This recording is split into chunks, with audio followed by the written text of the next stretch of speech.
I studied the last 100 years rainfall data, daily rainfall data of Bangalore. Okay. We built our house, an eco-friendly home in Bangalore in 1995. Yeah. What will you guide people? Because a lot of people do rainwater harvesting. They Mm. make a pit, they store the water, but then it starts smelling and then they throw all that water out. So, what is Yeah. it that they're doing wrong? Yeah, it's called pop-up filter. I have a patent, but it's already available in the market through various manufacturers and vendors, and some people have already taken up this as their commercial ventures. Today we have with us Mr. A.R. Shivakumar, the Rainman of Bangalore.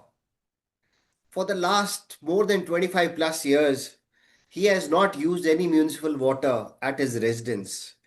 We are here to talk about that how in such a scarce place of water, how come he has not been using any water from the municipal source at all? So, how are you today, sir? Yeah, I'm good. Thank you.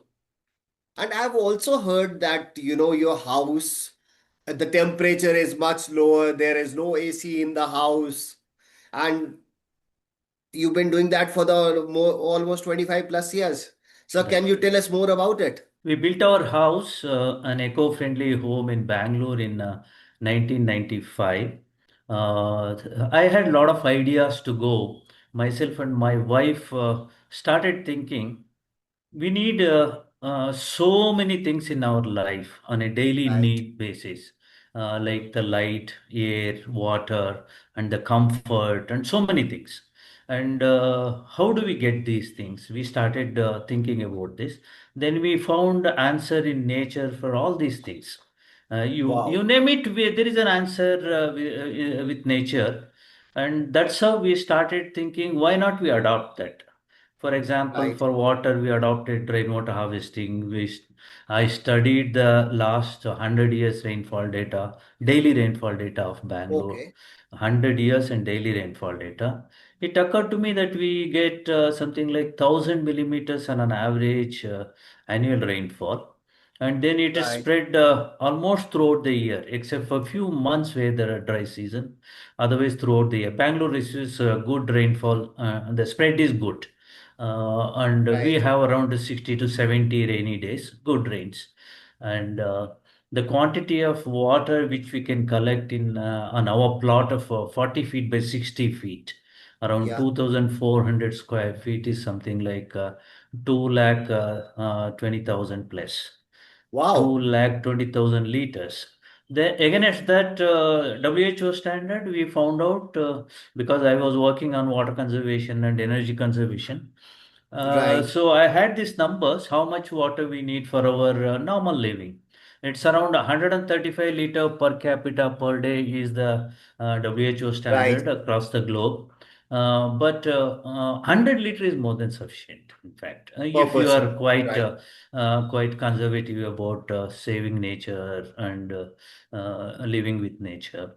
Right. So even taking 100 liter per day, I worked out. It's much more than what we need. We need only around 1,80,000 liters for the entire year, but we get more than 2 lakh liters in our own plot. Wow. And the quality of water, nothing to beat rainwater. Any other source you take on this earth, whether it's a river, sea, or wells, bore wells, municipal water, borewell waters, the tanker water, whichever source you take, even the bottled water from wherever you take, all this water, the main source is rain. The rain has to pick up the moisture and the water from the earth because of the sun's heat. It goes up as cloud. Right. The crystal clear water without any minerals or any other contaminants, it comes back as rain. So when we get such pure water in our own plot, why not utilize Use that? that. Yeah, so we started planning on that. And for clean air in our house, we started planning, like we drew a windrows diagram. Which season wind comes from which direction, and we started planning the windows, doors, and the plants covering those areas in such a Right. fashion. Plus, to monitor or maintain the humidity and all that, we had built some ponds with fish and tortoise and aquatic life of flowers in that. That picks up moisture, the air picks up moisture from that. And the plants help to filter this dust and all this pollutant from the outside vehicular pollution and all that in the urban area. And we get clean air inside. That's how we started planning. And for natural light, we there is plenty. We are in a tropical country, and in fact, we have more sun than what we require. It's houses and any building is built to avoid the sunlight. Said that Right. we thought why not utilize that for heating water, generating electricity, then the light inside the house. For example, we have skylights on the roof where there's a small glass panels. We have now used polycarbonate Mm-hmm. sheets. A lot of light infilters in the daytime, and we have kept some mirrors so that we can't have skylight in all the nook and corner of the house. So we Right. kept some mirrors and focused that to the darker areas. So that way, I think Wow. throughout the day we have natural light, and like this we have waste management system. Any city for that matter, the dirtiest thing and the people normally don't like is what the early morning that the garbage collectors come and they throw a lot Right. of garbage every day. They will wait for that or they will dump here and there and all that. We said that why should we do that? What's the alternate? So we had plenty of garden around our house, though it's a smaller Mm-hmm. plot. We had left plenty of this one. So we thought that we should have vermicompost where the earthworms can do the job of Okay. converting Okay. all Okay. this organic matter into good manure, and our plants need that they need that manure. So both way it works well. So our earthworms are merry and happy to see that there is more waste generated, but at the same time, we will see that whatever only the organic waste goes into that. Some plastics, no matter whatever precautions you take to avoid or recycle, we generate some bottles and covers and other things. We segregate that, and once in a week we give to the garbage collector. He is too happy to collect the segregated, good quality, recyclable material, and then goes. Then since People are shocked that you can live without water for so many years from the without municipal water. People Yeah. are shocked. How can you do that for drinking water and otherwise as well?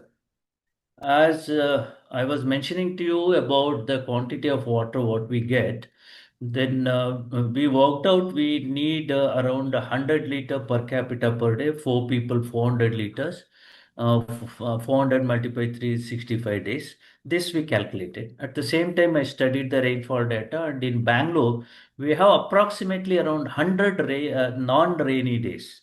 Right. The between two successive good rains, it's around 100 days. That's all. And then Right. even in summer, actually we are in the beginning of the summer. There is already clouds from yesterday in Bangalore. It might Mhm. rain sooner in these days. So that way, these 100 days we have to pass. That means we have to store minimum requirement for 100 days. 400 into 100 is around 40,000 liters. Right. So we have around for guests and unforeseen events and all that. We have 45,000 liters storage of water in our house. So whenever it Wow. rains, it keeps filling at various places. And I have developed a few innovative filtration systems where the rainwater, though it is pure, it picks up a lot of dirt, bird droppings, and other things from the roof. To filter that, I have developed some Can you tell filters. us about these innovative filtration things which you have innovated? Yeah, it's called pop-up filter. I have a patent, but it's already available in the market through various manufacturers and vendors, and some people have already taken up this as their commercial ventures. This filter, what it does is the first few minutes of the rain, it allows to go out. There is a first flush, so that the Right. roof gets cleaned on its own. In the beginning of the rainy season. And afterwards, the water moves against the gravity, leaving all the things to settle at the bottom in the filter. And Mm. relatively cleaner water pass through a series of mesh. and then it comes out as almost a clean water. This may not be bacteria-free water because there may be some bird droppings which will have E. coli and coliform bacteria or whatever it is, because the roof is open for the bird and Hmm. so many other rodents and all that. So you store it and then use it. If you store in a dark place, the water will be safe. There is no algae, nothing can grow in that because all these things need support of one Sunlight. is sunlight and air together. Only Right. sunlight will not help. We need air together. So oxygen is required for the growth of algae or bacteria, whatever these things. So we have closed containers, underground sumps and overhead tanks and all at various Hmm. places Hmm. to Hmm. store this. After that, I have developed a system without using any chemicals, any energy to boil the water or any other form of treatment.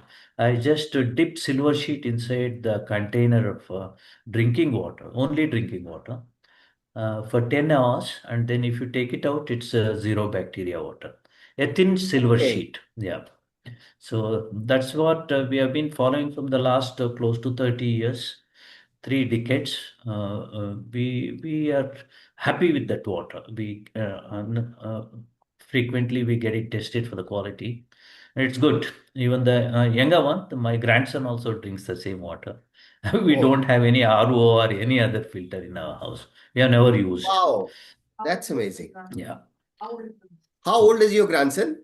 he's 4 years now. Yeah, he's going to school, right? Oh, okay. He's drinking the same water.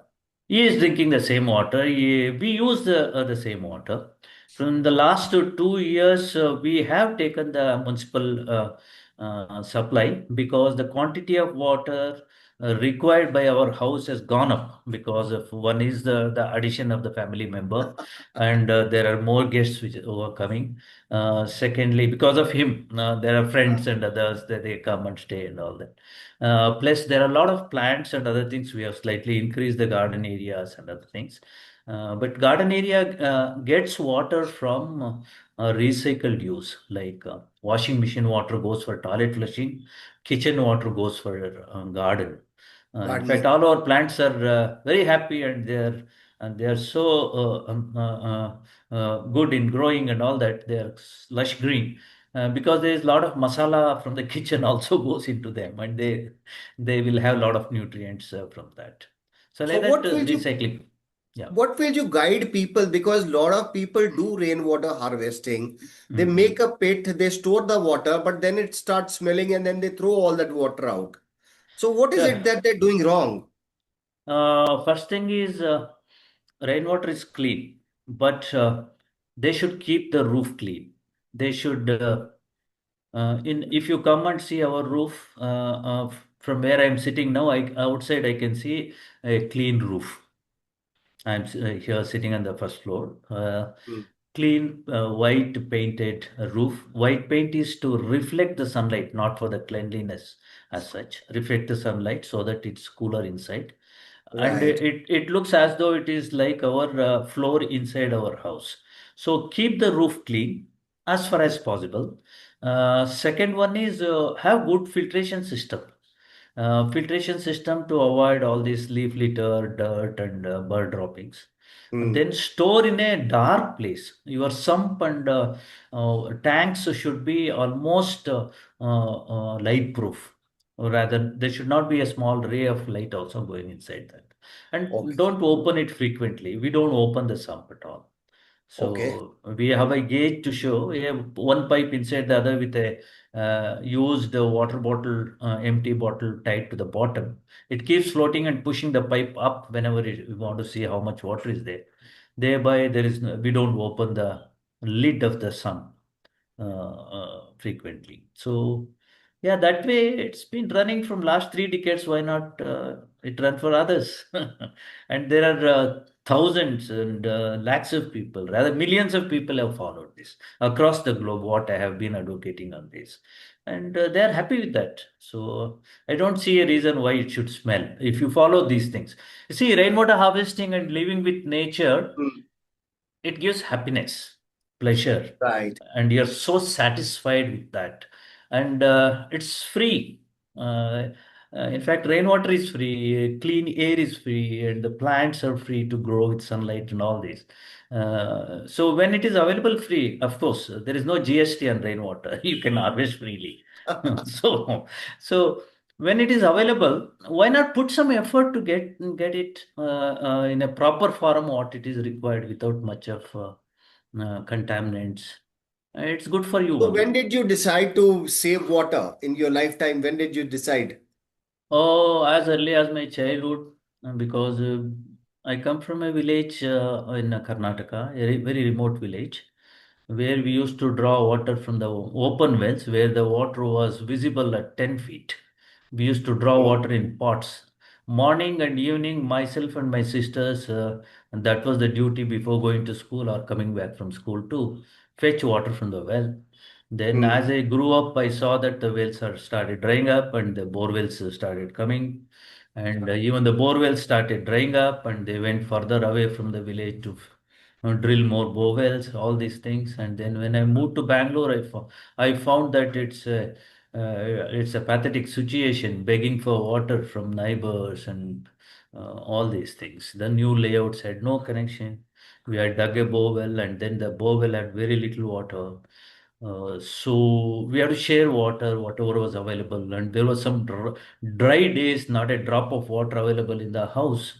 Then I Hmm. said that no, there has to be some way of doing because few days later or before that there was so much of downpour in Bangalore which happened and it used to flood.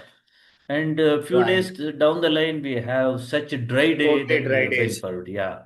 So then it's a started thinking. One is to collect this water and use it.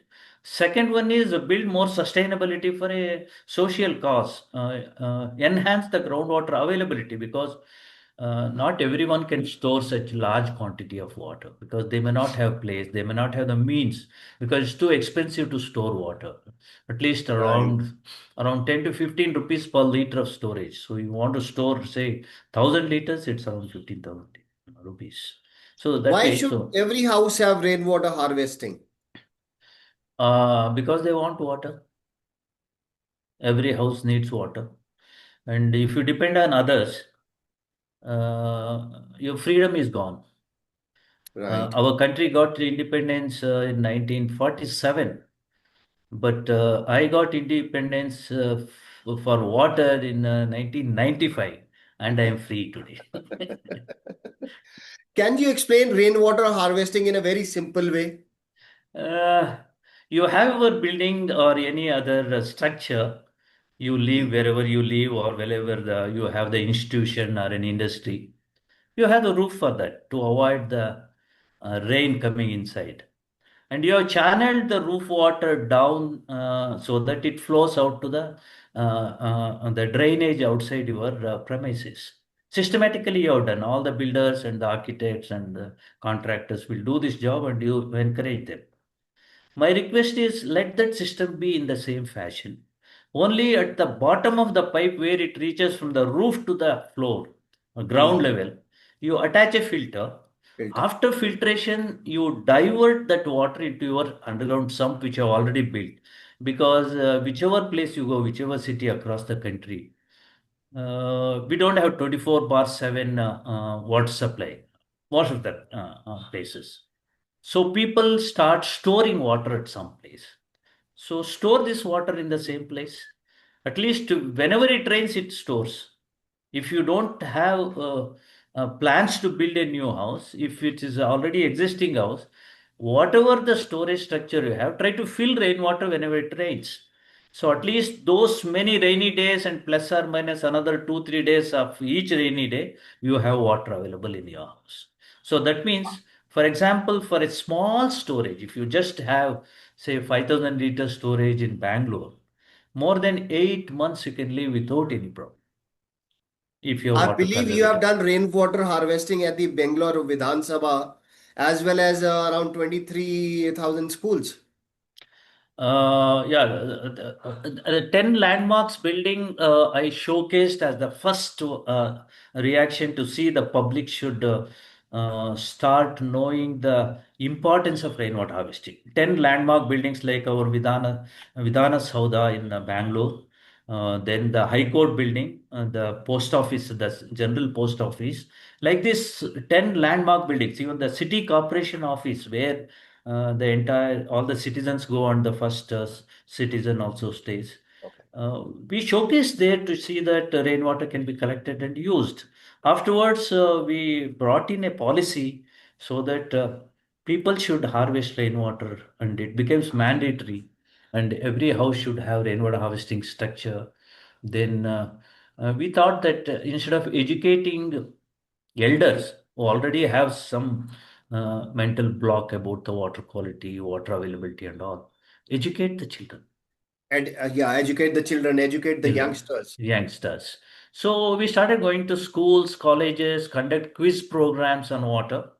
It was unheard of.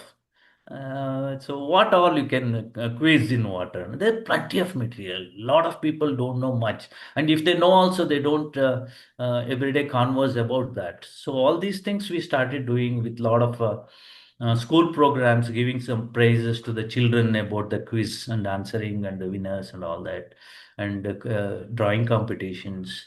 Mm. Plus, we started training people who implement this. In the entire country, I think Bangalore is one which has the highest number of plumbing contractors, architects, and engineers who have been trained professionally by Bangalore Water Supply Board and our State Council for Science and Technology in Indian Institute of Science, where I was working for more than How can we 38 years. increase that number all across India? It's already started. I have established one rainwater harvesting theme park in Jayanagar, Bangalore.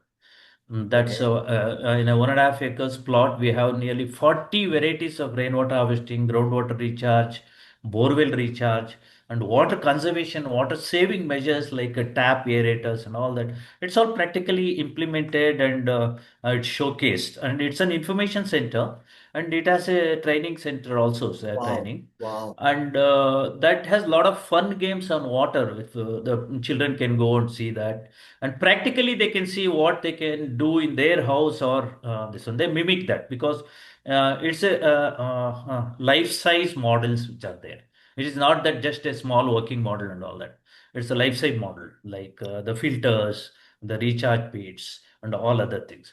Similarly, the second one I built in Jubilee Hills, Hyderabad. Okay. Yeah, that's also very popular in Hyderabad in that area, Andhra Pradesh and Telangana. Then the third one I built in Kanpur in UP. That also in Hmm. Indira Nagar, Kanpur, because the Kanpur Development Authority did a good job, and that also is a very most modern with all the IT based techniques to educate people on rainwater harvesting, water conservation measures, and what is the local area requirement, what is available there, and all. These are all site specific things we can do. And I was part of this UNICEF, and there are a lot of programs UNESCO and others have done. Hmm. So I have helped them to do some programs in the hilly regions of Awesome. our Himalayan region plus northeastern states. Okay. There are a lot of activity like this going on, and Tamil Nadu has done wonderful work on this. And that was the first stage to make rainwater harvesting mandatory. And in Bhubaneswar, Orissa, and other places also, we have done a lot of work on rainwater harvesting. What do you believe the amount of rains we have in this country, is it enough and it should not, the country should not have a problem of rain, of water? We are blessed with more water than what we require. In fact, India is one country which has more than 1,000 millimeters of average rainfall. Some areas are dry, some areas are excess rainfall. But the least rainfall state, as for the records, is Rajasthan. But Hmm. Rajasthan, most of the houses don't have water problem because in their blood it has come to conserve water, Right. harvest rainwater from their ancestors they have done. And the civilization has taken it forward and they have done it. Unfortunately, where there is more rain in the hilly regions or in the other places, people have a serious water problem like Mumbai and other places, Medra, Chennai, and other places because There, such kind of conservation measures Conservation. by force has Yeah. not come, whereas Rajasthan has experienced through generations and generations, and they have implemented these things without much of technology or force or training and all that. It has come on them. I believe you have got a lot of awards as well. Could you tell us about those awards? No, no, awards are just on the names. Uh, I got a national award for innovation, not in rainwater harvesting. I Hmm. developed a high efficiency, low wattage water heater for the very remote hilly regions up there where there's a lot of snowfall and all. Water is not available, only ice and snow is available. From that region and down here also, though that's Okay. the national award from the president I got in 2001. Then there are many awards. Uh, no, awards, we don't need to go into details of awards and all that. Like Amulya Award I got from Karnataka government. And this Kempegoda awards we got. And state awards several we have got. International awards I have got from the Rotary Internationals. Like that. Basically, awards, more than the award, the name attached to that will go a long way to that group to publicize how simple it is to educate people about rainwater harvesting, eco-friendly living with nature, Right. and making our life more easier than today. What would you like to tell our viewers that what you should do to conserve water? Yeah, first you should know accountability is important. Nearly 90% of the people don't know how much water they use. And Right. I'm not sure whether you know how much water per month you use. Certainly, you will not be looking into the water bills and how many liters it gives. You look into the rupee value, that's all, how many rupees I Right. have to pay per month. So, if you look into the liters per se, and then if you exceed that 100 liter per day water use, you are in a higher side, you are doing a great disservice to the society by robbing the water of somebody else. So that should come to your mind that I am robbing the water, I'm stealing water from others' needs. There are people who don't have even drinking water. So Right. try to know how much water you are using. Once that comes to your mind, accountability is very important. Once that comes to your mind that how much water I'm using, then you become more cautious about using water.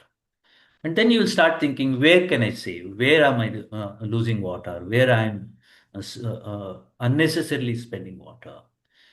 Can I reuse this water? Can I start using the water which comes from my RO plant, washing Right. machine, kitchen wash, vegetable wash, and all that? Yeah, like this, you should start thinking. Then only people will understand the importance of water. Hmm. Do you think the ROs use a lot of water and waste it? Yeah, RO has become a buzzword for everybody to use. They don't know why they're using. Everyone thinks that RO will eliminate all the problems of water quality. It's not Right. true. In fact, WHO has banned RO in all places. Hmm. So there's publications across the globe. You should not use RO. RO is reverse osmosis, where the higher salts are removed than what it is required, and only the required salts are there. But just standard ROs which are fitted may not monitor the quality of water, and it will not get fixed at one particular parameter throughout its life. It keeps changing. So what you need to do is you need to maintain that. Only RO is required where you have some undesirable salts which are on a higher side of your requirement in your water. Then you may go. RO may be the last resort for you. So why don't you have other measures to do that? Like for example, you have water which doesn't have this any geogenic contaminants like fluoride, arsenic, and Hmm. all these things, or any other nitrates and all that. So you can just do away with the UV filters where the 100% Right. water come in, 100% comes out as the drinking water. Only you kill Right. bacteria and others, the ultraviolet rays, UV filters, or the candle filters and all that. So RO, what it does is depends on the quality of the input water. From 80% to 50%, it can throw the water, and only some 20% to another 50%. In this range, water is available. So more than Right. 50% of the water goes down the drain. You can use that water for mopping the house. If you're Mhm. already using RO and if you don't trust anything other than RO, use that reject water which comes from the RO for your mopping the house, diluting it and using it for plants and all that you can. Okay. Uh, Anything else on rainwater harvesting? Because a lot of people who have already got their houses built, they are Mhm. not being able to do the harvesting or make the Mhm. harvesting pits. Or the architects need to be encouraged, or architects need to be trained to make the rainwater harvesting pits for places which are already made. For the new houses, yes, it's easier that they can rainwater harvesting pits can be made. But what about the houses which are already there? You have many questions in that. The first question is why only house? Why not you, as an authority of the city, do it first in Right, your buildings? Why not right, the water supply department do it first? right, Showcase. See, though we have plenty of water, there is nothing like plenty of water in this world. So there is right. fixed quantity of water. You can't even generate a single drop of water extra than what it is there from last millions of years. The same water what we were dinosaurs were drinking today, we drink the same water. Same molecules of water. There is no extra water which has come in. Or we are not destroyed any drop of water. To the last drop of what we had millions of years back, today we have the same quantity. Unfortunately, consumption pattern, and the way we treat water has changed. So you start thinking the authorities or the common areas or the social governance people or the departments, they should start doing it. For example, in Bangalore, we have done more than 1,000 public parks where a lot of people visit. Rainwater harvesting compulsory in all these parks. Many of these parks are disconnected with the water supply from outside.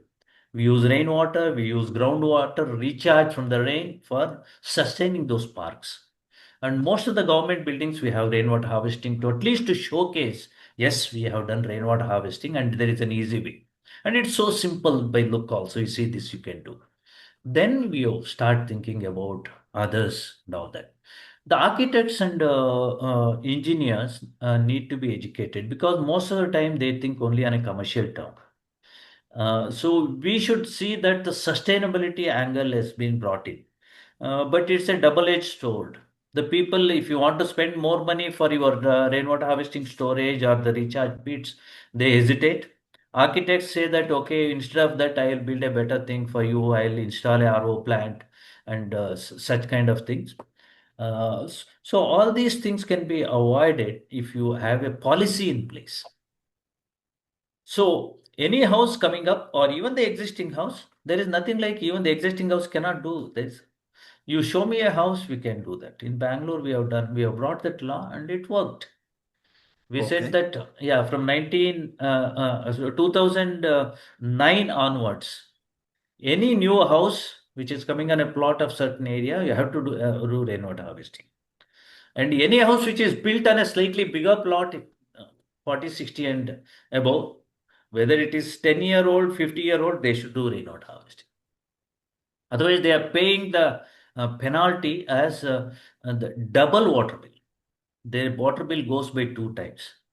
So, and it's Wonderful, wonderful. working. So, like that, there is no place that you can't do rainwater harvesting. You can do rainwater harvesting wherever possible. Thank you, sir, for the wonderful insights. Yeah. Let's thank Mr. A.R. Shivakumar, the Rainman of Bangalore, for all these wonderful insights. And I hope everybody can do rainwater harvesting and conserve water. Thank you, sir. Have a nice Most day. welcome. Most Thanks, sir. welcome. And Bye. when I can do it, everyone can do it. Please do it. Yes, we just need to Mm. train the people. I think Yes, yes. that's what we're trying to do from this podcast, Yeah. that we get people to start understanding and doing it, that it's not very tough. What is the cost of making a rainwater harvesting pit? Uh, for groundwater recharge, for a small house, it costs around 30,000 rupees. That's it. Groundwater recharge. And if you are Okay. building a sump, it is maybe two or three times the car on this one for a normal size of the sump or the storage tank. Filtration systems, because you have all the plumbing piping already available, bringing the water from the roof to the ground level. You need to just attach a filter and divert it to your storage. And where can we get these filters which we are talking about? Because this is something There which the people need to understand. There are many in the market. I think you should choose by knowing where, who has used, and taking feedback. Because nowadays everyone calls it as a filter, just a pipe connected, and it may not do the job. Huh. But why don't you ask somebody where they have already installed and it's working and they are happy with the water quality, and start buying. I don't want to mention any particular brand or some particular technique, whether my own innovation or anything. It'll give room for people to innovate, and there are many people who have built their filters on their own. Traditionally, we used to build a filtration system on our own, like a small tank with a lot of Hmm. aggregates and sand and all that. That also will work, but that needs a lot of maintenance. So, a better, easy to maintain versions have come, which are wall mounted filters. They are available. They can buy. Okay. So it's interesting, sir. Thank you, sir. You're most welcome. Thank you very much. Thank you. A.R. Shivakumar's inspiring work teaches us that sustainable change is possible when knowledge and determination come together. Each one of us can contribute by conserving water in our daily lives, supporting rainwater harvesting initiatives, spreading awareness about groundwater conservation, encouraging responsible environmental practices. If this episode inspired you, share it with someone who cares about water, sustainability, and future of our planet. Because every drop that was saved today creates hope for tomorrow. Until next time, save water, support sustainability, respect nature, and never ignore Earth's missed calls.